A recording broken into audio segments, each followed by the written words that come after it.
UITM எனப்படும் மாரா தொழில்நுட்ப பல்கலைக்கழகம் இன ஒதுக்கல் கொள்கையை அமல்படுத்தி வருவதாக கட்டுரையாளர் ஆண்ட்ரூ சியா குறிப்பிட்டது தொடர்பில் அவருக்கு எதிராக நேற்று மாலை 6 மணி வரை 14 போலீஸ் புகார்கள் பெறப்பட்டுள்ளன.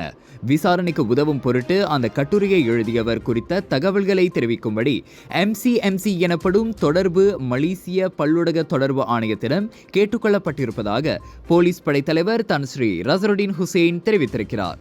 குற்றவியல் சட்டத்தின் 504வது விதி, 1955ஆம் ஆண்டின் சிறுகுற்றங்கள் சட்டத்தின் 14வது விதி, 1998ஆம் ஆண்டின் தொடர்பு பல்லுலக சட்டத்தின் 233வது விதியின் கீழ் விசாரணை நடைபெற்று வருவதாக அவர் கூறினார்.